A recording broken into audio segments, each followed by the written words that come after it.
background? On mine? No, well, on yours, yeah, a little. On mine, you can hear somebody else's voice? No, I think it's probably mine because I have the TV on in here.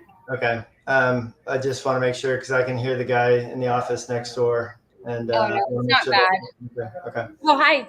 Hi, everyone. We're live here with Coach's Corner. I have Brad Haag here, our owner in Kansas City. I am the only coach on here today. Our CEO is in Mexico enjoying time with his family, and the other two owners are still working with some of our franchise owners. So we want to do a quick introduction to Brad. He's one of our rockstar first-year owners. He comes from having a hospice background, and I'm the lucky one that gets to coach him every week. And not only do I get to teach him, I learn from him as well, because we all know we work well with hospice in this industry and in this space. So I'm going to give Brad a little room to talk about his background and what brought him to a place at home. All right. Very good. Thank you, Tiffany. And thank you for inviting me to join. I don't know about a feature, Rockstar. It's definitely in progress, right? But no, anyway, Brad Haag. And as Tiffany said, a little bit of background in hospice. The majority of my background is in healthcare sales and marketing experience. I was with Johnson & Johnson for many years in several different sales and marketing roles for almost 18 years. And it was a short experience with hospice that really prompted me into getting into the home care sector simply because it was a recognized need that I saw that many of the families were faced with, the patients that we were working with. I had some personal experience with home care for my wife's grandmother, and that was a terrific experience for not only her, but for the entire family. And when I was working with these families with hospice, I certainly knew what they were needing and looking for. And unfortunately, so many of the times the perception for people with their first time with hospice, they are expecting people to be with their loved one or with themselves throughout the day, throughout the night. And that just wasn't, isn't what hospice is set up for. They come in, they properly treat the patient and move on. So caregiving is what I knew that they were looking for, and I was very familiar with what that experience could be. And just to go back a little, Brad, what was the transition between Johnson & Johnson to hospice? What did it look like? Was that sales related? And then what was your first position within hospice that kind of gave you a dive into the senior industry?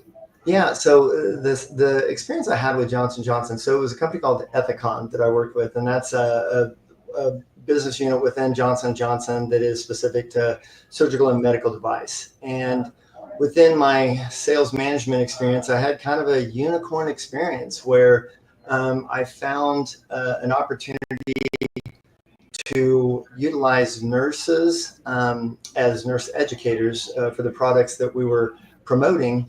And that evolved into a complementary business unit for our section. And so I had this opportunity to work with not only the nurses, but the business development folks.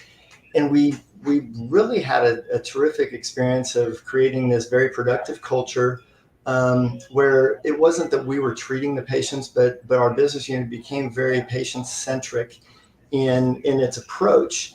And so for 12 years, working with a hybrid work environment with business folks as well as clinical folks, it really helped me to discover what was impactful and important to me, and that is taking care of the patients. So when I had the opportunity looking at what I was doing with Johnson & Johnson and then was approached by this hospice company, I really thought, there's no way I can do this because I'm an overly sensitive guy. I don't know that I could be dealing with people who are facing death.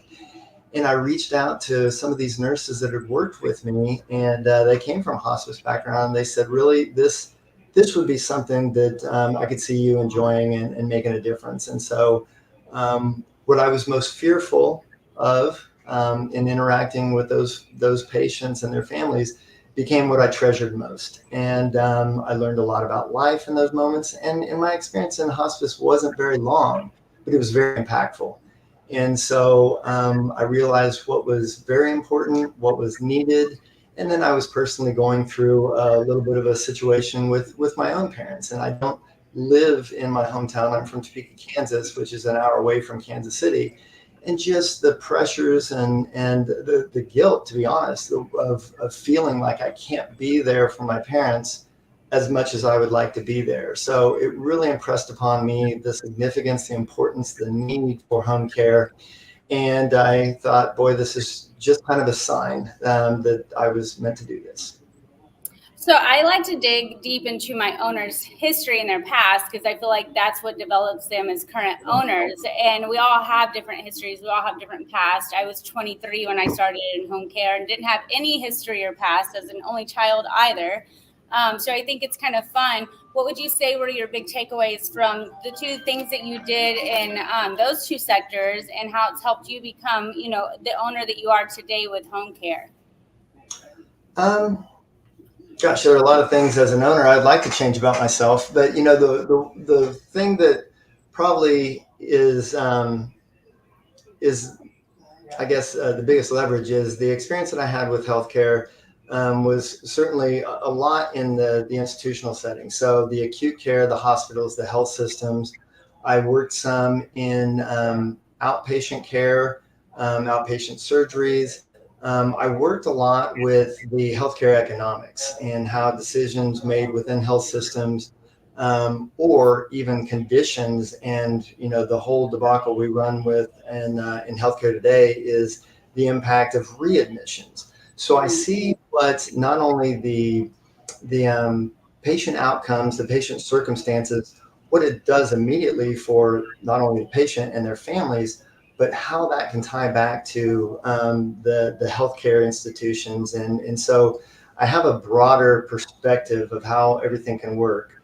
All the intricacies of working with the doctors, with the case managers, with the social workers, getting families set up.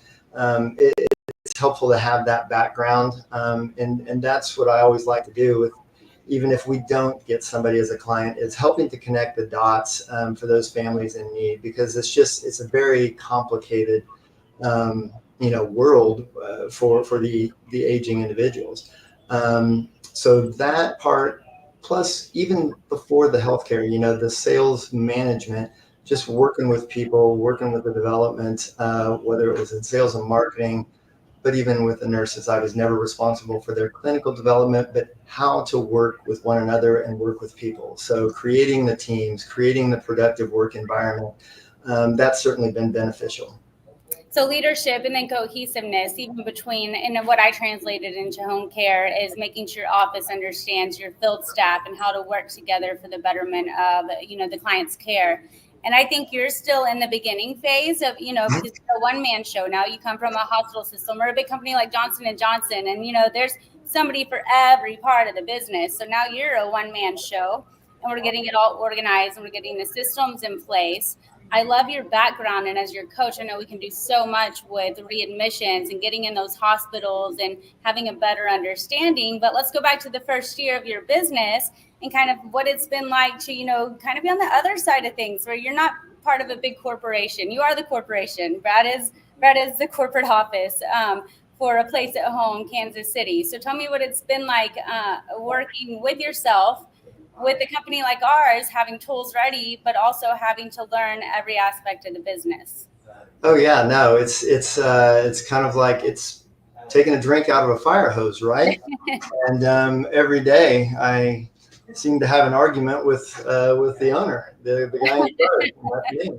I make mistakes daily, right? So I tell everybody I'm going to make mistakes, and it's always with the right intentions, right? So still learning. I learn from the caregivers. I learn from the staff that we're partnering with.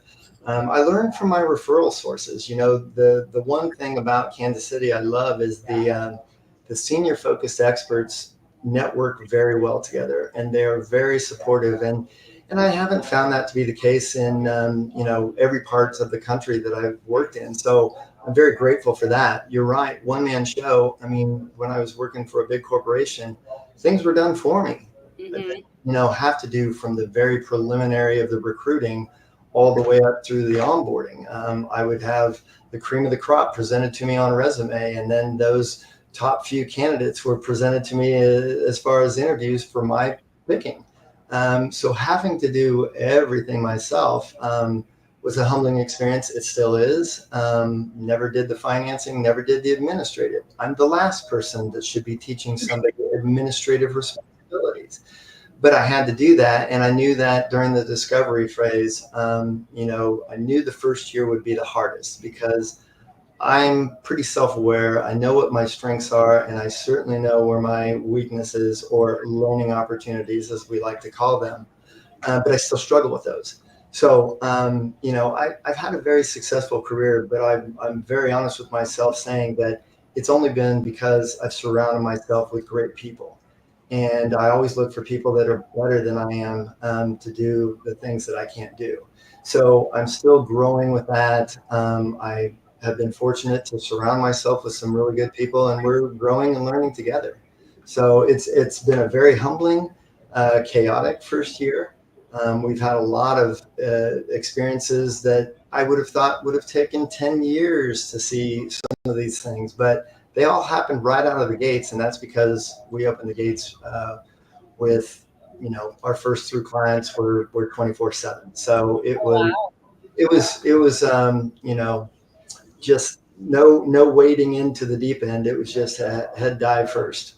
Well, and I wasn't with you when you first started, and I guess I didn't know that 24/7 clients is your first three. That's a lot to take on all at once. But you know what? There's no better way to learn.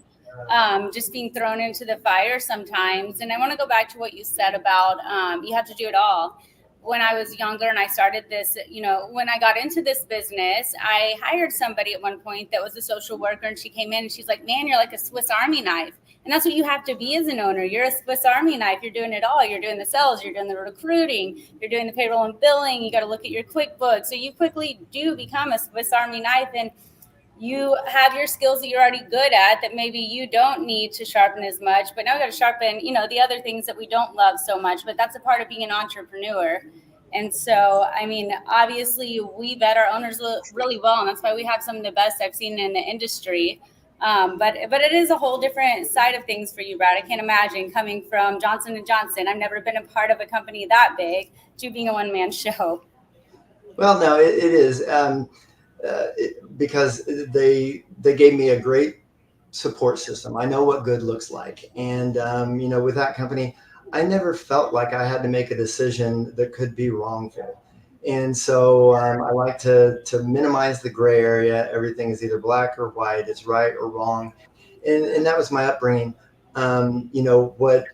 Where I lack is everything's moving so quickly, right? The technology and the things to keep up with. And a young person like you stepping in, it's easier. For me, it's kind of like, wait, if I can't jiggle the cord to fix it, I'm gonna have to call somebody. But it is. It's fast moving. It's been a terrific learning experience, and I still have so much more to learn. So what would you say has been the highlight of this first year for you? The one moment you could look back on and, tell the story to anybody coming into this industry that it kind of defines your first year for you and why it's been magical and, why you got into this business.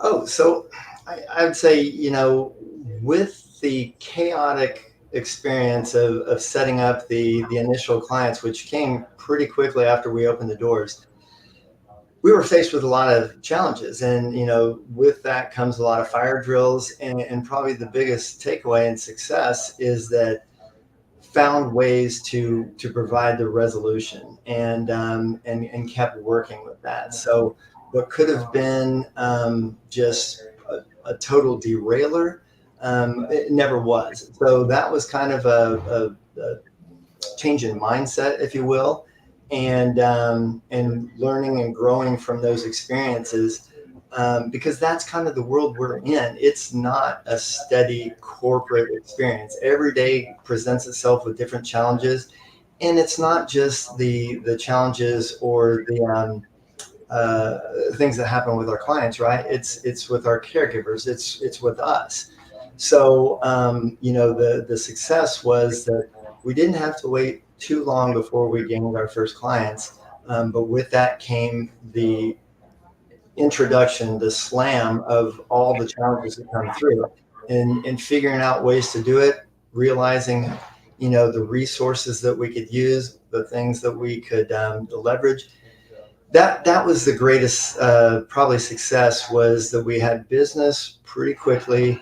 It was challenging business, but then learning how to deal with that very quickly has helped me throughout. Now, that doesn't mean the first year has been smooth sailing. It's been a lot of work, but knowing where to kind of I guess adjust and be flexible and take care of things in an orderly priority was a quick learning, and something that I would not have been prepared for without just taking it on. It's not going to come in a textbook. Well, and I know everyone has the burning question: where did you get 24/7 clients from the get-go? 3 of them, not just 1, but 3. So that's from organic referrals. So that's the community, the networking, and really, for some folks opening up, it's a very lengthy process in getting the state approval, the license. I know some of my colleagues around the United States waited for 6 months, waited for 8 months. I've never been accused of being very patient. I was going crazy when I was waiting for the approval and the license, but it really only came 2.5 months, into it. And so I spent that time just making sure that people knew what we were doing, making sure that we were up and running with the ribbon cutting, getting as many people, invited and aware. And so those first referrals came from the friends, the network of friends and family. And that was helpful, because what I've seen with the lead generators, they're usually going to be shorter shift opportunities or fewer and far between. And so it was really helpful getting those organic those relationships for those organic referrals right out of the gates. Well, and I think that goes back to, and I keep using this word with sales, like we're not selling something, we're creating trust. We're creating trust with the community. We're creating trust with our referral sources in order for them to trust that we're going to take care of their loved one, or, a discharge that they have with a family they've grown close to. So, some of us do have the advantage. Maybe you had a little more trust within your community. They already trust Brad, and then you brought on, this home care agency to them, and they know they trust Brad, and now they're going to trust Brad to take care of their loved ones or somebody they know, because they know you and who you are. So I think that goes back to, whether you really know your community or not, whether you're starting out there and you're just starting to get to know everybody in the hospitals and stuff. Start with trust. You build that trust first, and then the referrals will come. Would you not tie it back to that, Brad? Yeah, I definitely would. I mean, let's be honest. I think if you look at any of the caregivers, and I did the same with hospice, most people getting into this world are doing it for the right reasons. They have a heart. They want to help. And it's rare to find somebody that's stepping into this with wrongful intent. So I'm somebody that's always been involved, whether it's in my kids' activities, the community events, charitable events.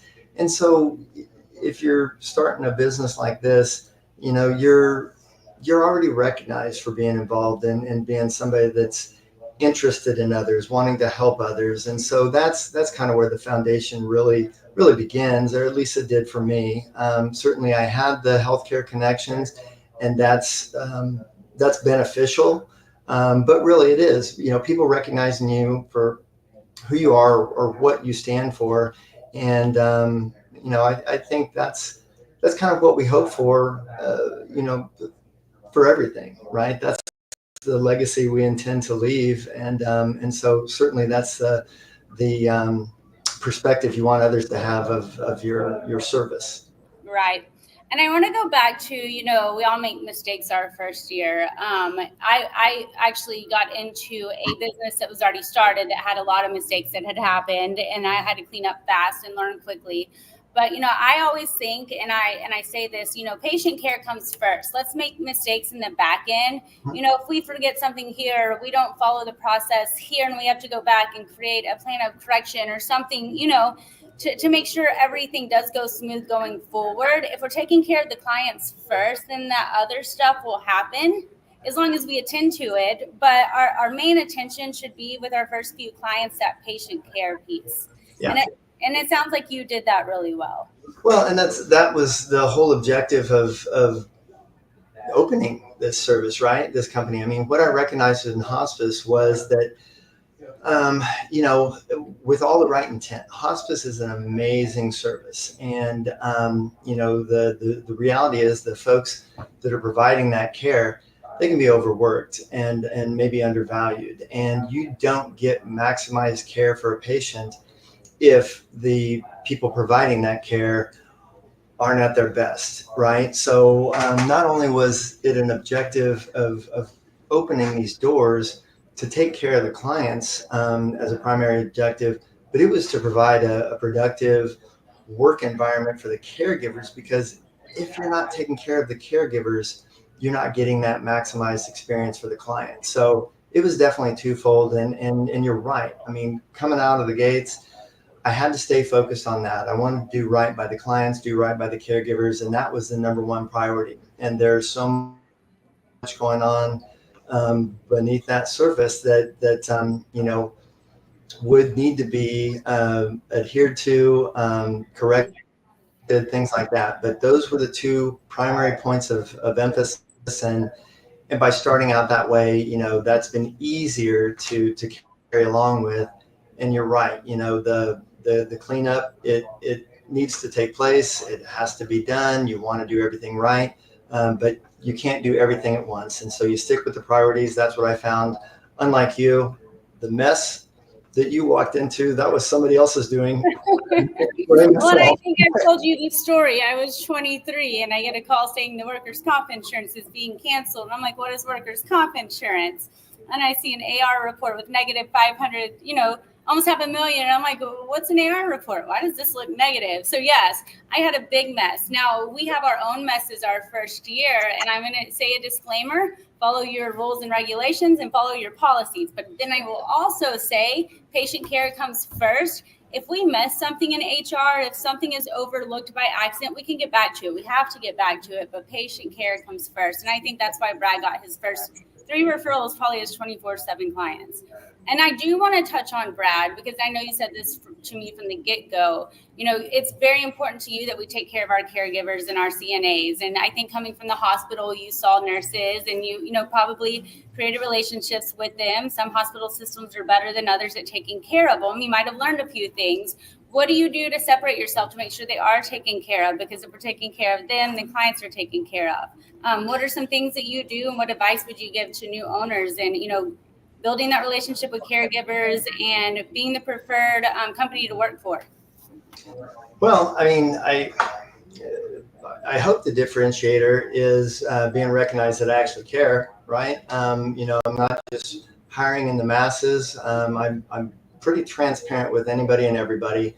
I like to hear their story and share my story. And I know this.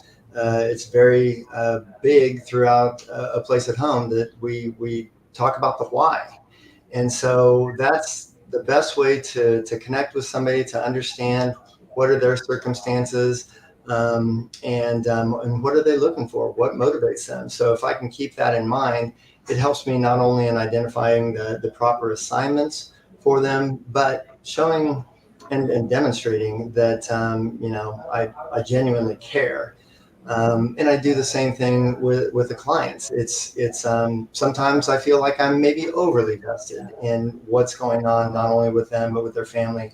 But to me, that is a differentiator, because I see so many other care companies that basically have a new client and they just kick it out for the masses to say first come, first serve. And we really like to put in the effort to make sure that we're making the proper matches and identifying the personnel that's going to be able to best fit with that client. And I want the same for my caregivers. So I feel like I'm very protective of their work environment. That's on me. And then, somewhat compassionate and understanding from life's going to happen with them too. So Well, it's we have to think, at different levels, different life happens, at different, income levels. And we know there's different types of life happen. So sometimes I think it's hard to remember what it was like as a college student and, coming straight out of college and making what I did then and the different struggles I had. And I really like what you just said. And it just made me really think. I think at the corporate level, at the entrepreneurial level, when you take these seminars and stuff, they really teach us how to dig into our why. And I think you just said it really well, Brad. What is their why? And are we helping these caregivers and CNAs when they come into us really dig into their why and understand that about them, but help them understand that about themselves too, to maybe develop, better caregivers and CNAs, and also get that loyalty because you've helped them, figure out something within them that they didn't know how to, or nobody had ever really pushed them to try to figure out themselves. right. Yeah. And that's part of, we can do career development, but it's also a little bit of life development and life demonstration, right? So even just this week, like I said, things always happen. So for some reason, this week has been really bad with the passing of family members within our internal team. So I've had 2 caregivers and then myself. We've each lost a family member. And with critical assignments going on, it was a demonstration of the rest of us kind of just filling in, doing what it takes to cover one another and to support one another. And, part of me says, boy, I wish we could have done more or something. But the reality is we made the adjustments, we got through the week, and that's a demonstration, each one of us is in a different place, not only within our organization, but also in life. And so for maybe somebody that's on the younger spectrum of her career, helping her to see what people do when they're in a collaborative team and helping them to get through a life circumstance. And a couple of us who are older parents, part of the sandwich generation, that demonstrates how we were working through it. So we learn from each other, and it's not just about the business at hand, it's life at hand, right? Absolutely. And it goes back to, and I will say this on record too, when I sold, I think there was an average of 3,000 hours a week we were doing. I never had a missed shift. And I think that went back to, I created a culture where my caregivers wanted to help me and I helped them. So if I called them in a situation and said, listen, I know it's an hour away from you. I know you do not want to do this shift, but I need you. I had given enough of myself to them and invested in them and who they were. I knew their daughter's name. I knew they went to soccer the weekend before. They were invested in me too to help me. And in this business where we're doing staffing and we don't have a hospital building where we can help each other pull the weight if somebody doesn't show up. There's one person in one person's house. That client needs us. I think it's so important to develop that culture. And when you finally get that as an owner, it makes such a difference. Yeah, and out of the gates, I mean, that was important to me for them to understand. I'll be the one that covers that shift. So you're going to see me do the things that I'm asking you to do, and I'm not above anything. So it's like you lead by example, you model, and you're willing to do whatever it takes. And so none of these people are working for me; they're working with me, and that's just the way I see it. I love that. Now tell me, you come from a sales background, and I know that you understand the sales process. You understand our industry a little bit better than some new owners do. What has been your number one referral source so far, and how have you felt getting out there, and have you had the time to make the sales calls every week? I know it's kind of shifted, and I'm your coach. I know some weeks are easier than others, but what would you tell a new owner to focus on their first year in regards to sales and developing those relationships? Well, I would say our number one referral source has been the personal friends, in the community. And then that enabled us to get out and, because we have a lot of care companies here in Kansas City. So establishing the relationships with some of the referral sources like the rehabilitation hospitals, the skilled nursing units, the hospice companies. So those have been fewer because we hadn't developed those as much as the personal relationships. But the ones that did know us, seen what we have done, or we have referrals coming in from families that we've taken care of. And so maybe those, those clients, when you lose a client, it's oftentimes one has passed or they've done what you hope, they got better, right? So those have also been the source of referrals, families that saw how we cared for their loved one. And so, I really love the organic referrals because that means a lot. It means that somebody knows me and trusts me, or that somebody has appreciated what we've done and then referred our services. But the referral, the networking referrals, I've had lawyers financial advisors that are working with their clients. Those seem to be people that are vested and looking to assist their clients. So those are always really meaningful to me. And so let me go back when you're talking about lawyers and maybe like elder law attorneys and stuff like that. These are relationships you had previous or that you made once you've started a place at home? Because I know what you're speaking about. Being in real estate, we call that our sphere of influence. The people you already knew that you did business with or maybe you did life with. And then just letting them know what you're doing, at the moment, because you've already built that trust and friendship. So, these elder law attorneys and other places you're talking about, were those new relationships or were those part of your sphere of influence that you already had? So both. So there would be financial advisors that I already knew in the past. Attorneys, one was a personal friend before I had not done business with, but then the others in the networking. As I said, Kansas City has a great networking, a couple different groups where senior focused experts in their field get together, and that does include financial advisors,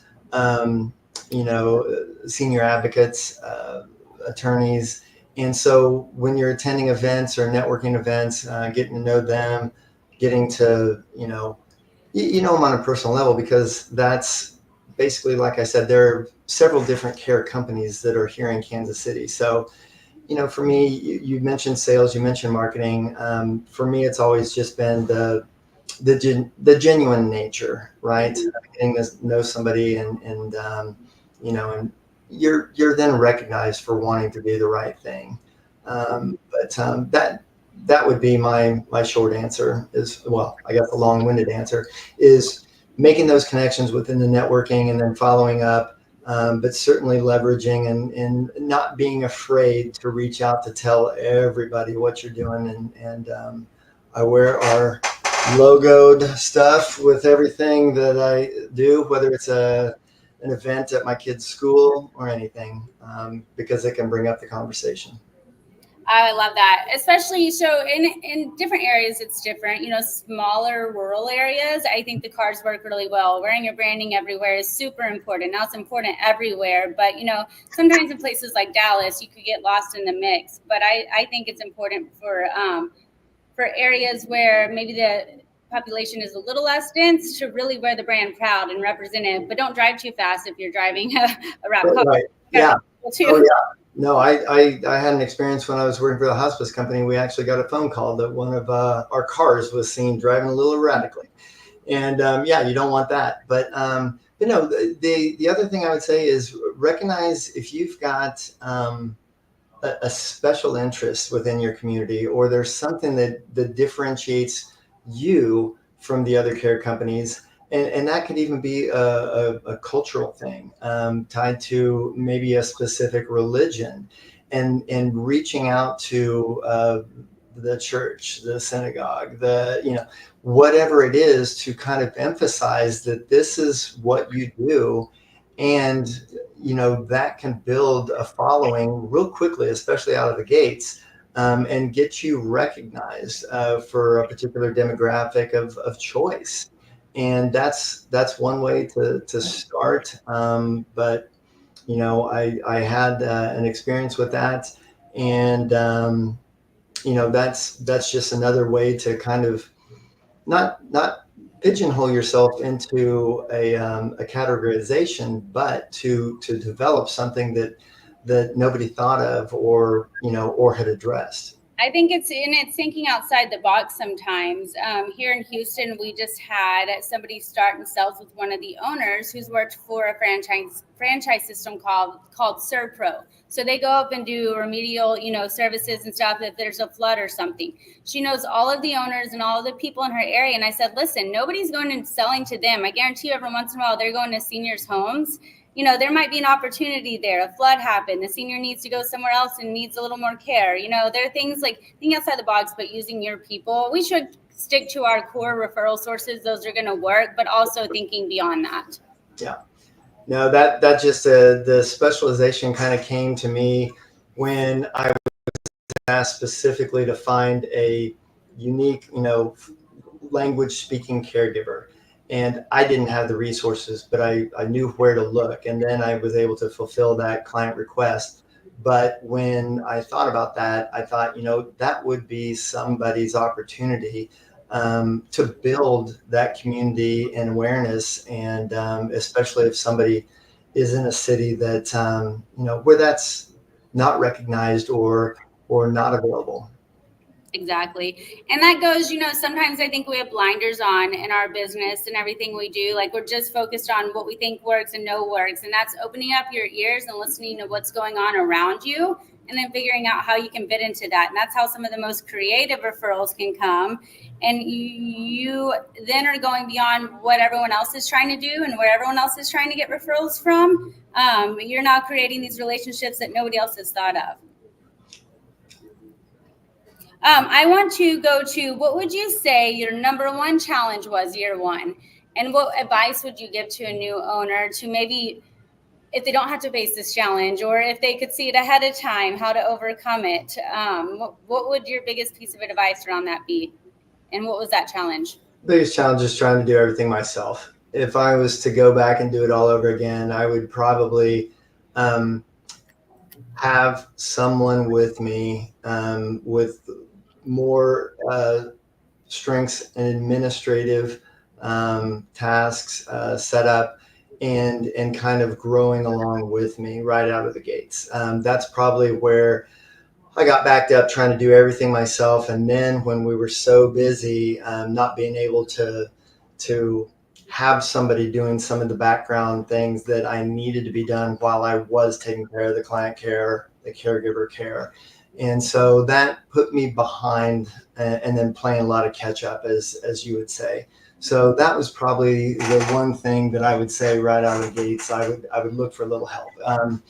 It's, a lot of the ownership comes into to opening their doors, and it's maybe a couple, and that's a great setup because they're divide and conquer, and I didn't do that. So that's part of the overwhelming challenge I faced was just a lot of activity right at once.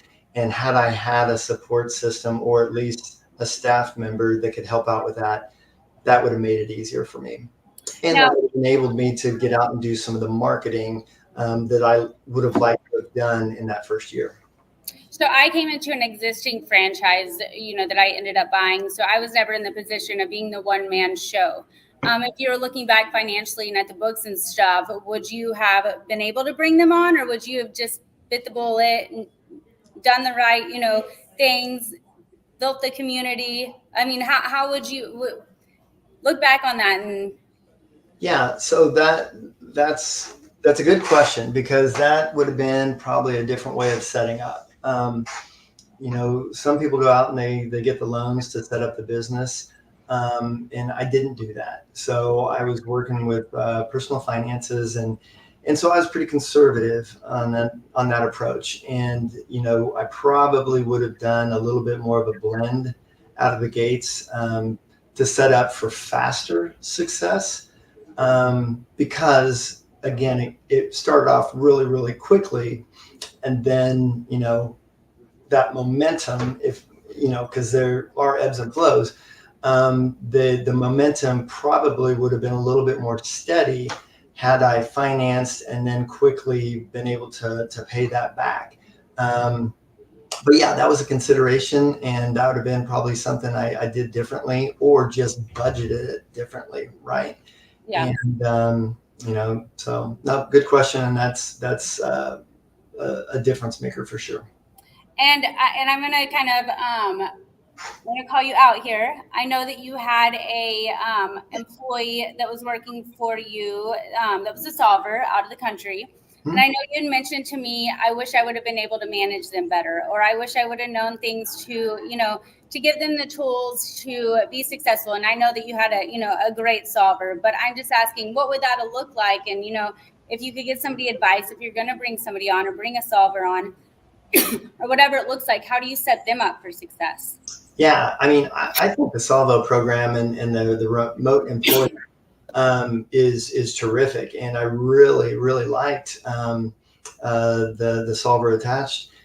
I didn't set that person up for success simply because that wasn't part of my background as far as like the training of administrative personnel. I didn't have a template that I was working with. We didn't have enough business to keep like what a dedicated remote employee would be focused on with the recruiting and onboarding aspect. And so, what I wish I would have done was have more of a structured template, or even known where to provide the proper training for that person. And so that's a huge miss on my part. And again, it goes back to my experience has always been these things are done for me. I've developed and trained a lot of sales and marketing folks. I haven't developed the folks that really keep this thing going. So, in retrospect, if it would have been a clean cut template or something that I was more driven to just micromanage or handhold, anybody that's a little bit more organized, detailed, or wired that way will have greater success than I did. Well, and I think you've learned now. So we learn from mistakes and looking back, because I'm very macro. I'm not very micro. I'm, a visionary. Now, the good thing that I had to do in my agency is I had to do the operation. So it forced me to learn those things that I didn't necessarily, want to do or came natural to me. So I think this learning experience was good for you, Brad. And although, it was unfortunate, I think sometimes, you have to look inside and say, okay, how would I do it better next time? Well, and that goes back to starting out with somebody, because my experience was just doing everything myself. And so then I got into the routine, and then, delegation is essential for any business to be successful, or anything. And so I got into the practice, the routine of just doing it myself. And then here you have somebody that you should be properly training and empowering to do these things. And that's a miss if it's not done. And so, for me, instead of taking the time and saying, okay, let's sit down and we'll do this, it's quicker for me to do it.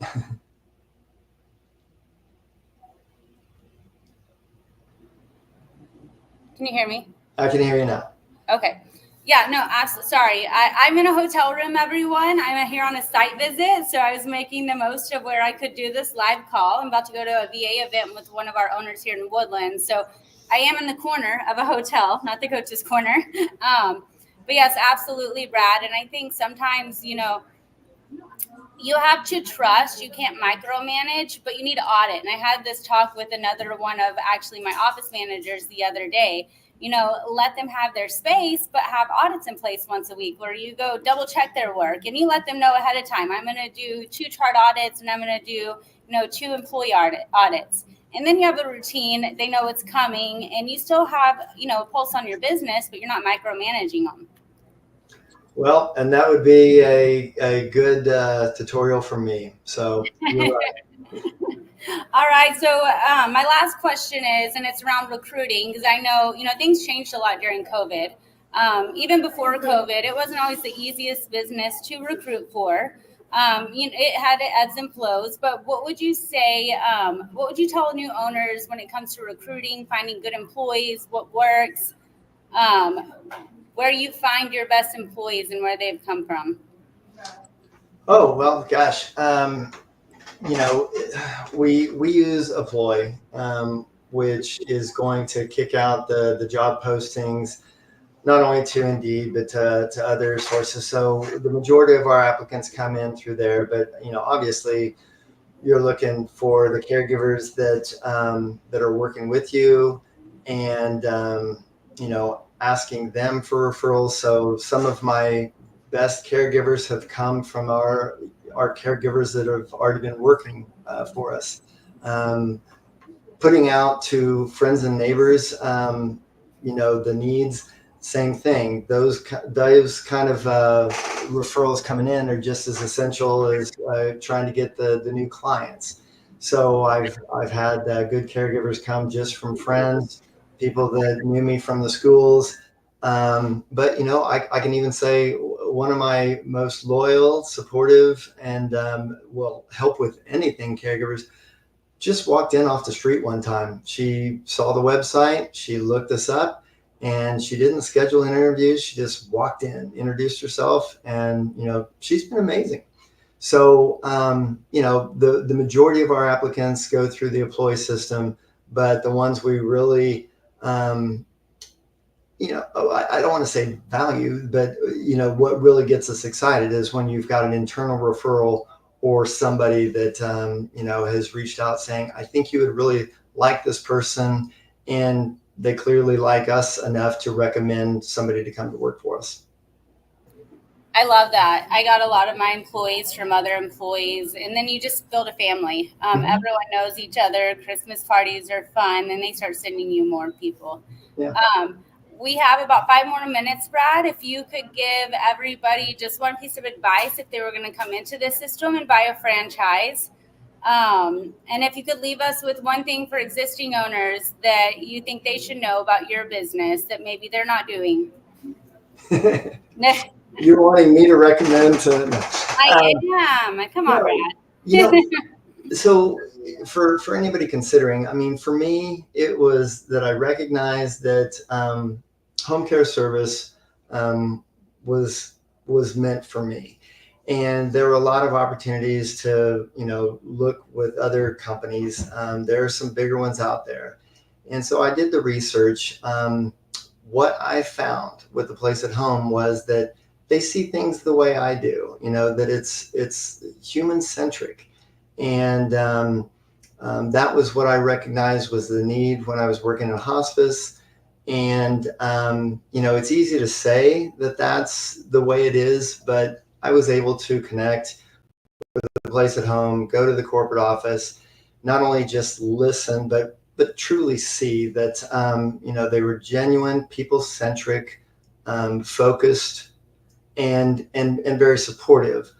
And when I could connect with other owners around the country and feel the same sense, and everybody had a different story, a different reason for opening a branch, but you could see the genuine interest in the people-centric effort, and that was the differentiator for me when researching the other companies. And the other part was just the support. The Place at Home, the corporate staff and the other owners are very supportive of one another. And I could pick up a phone and call anybody and know that I can get some help, some insight, some, yin and yang with anybody. And I just didn't get the same sense from the other corporations. So that was what was important to me. It may not be important to everybody else, but I didn't want to be given just a template, a handbook saying, this is how we did it. Good luck. Have at it. Because I knew myself and I knew I needed the help, or else I would have started from scratch. Excuse me. As far as what other people, I like to learn from everybody else. I don't like to tell what I'm doing so well because I think there's so many things I could do better. But when I look at what we're going through and the landscape of the healthcare economics, there is a big factor going on with, the readmissions. And I really like to present the idea that the caregiver, no matter if it's the caregiver, whether it's a family member or a hired caregiver, is the first line of defense for readmission. So when you take that into perspective, that's not only talking about the client's safety, for the preventable fall or anything like that, but for these hospitals and these rehab hospitals who are dinged and economically impacted by these readmissions, that's a talk track I like to have with them as well. My throat is drying out. I apologize. Oh, mine is too. But no, that comes from the background that I had. But, it's something, and I hate that it's the ugly economics of it. But if you bring it back to the patient perspective, the client perspective, it really is about safety and making sure that they've got the watchful eye and the right hands to help prevent those those falls or the unrecognized decline or conditions that could put them further into harm's way. So it really is more the talk track that can be beneficial to not only the families, but certainly with the healthcare administrators, the case managers, and those people that would be impacted by the result of an unnecessary readmission or safety concern. Well, and you're right. I think it was driven by money first, but the outcome for the patient is better if they're not readmitted. So in the end, it benefits everybody. And I love what you said. And I've started thinking about this a lot lately. I think, as owners, we know this, new talking point about readmissions, and we're all talking about it. But are we training the caregivers on what a readmission means? Do they know? And I think that's maybe the mismark that we have here, that we could all do better as an industry. Yeah, no, and that's a great point. And the caregivers should know.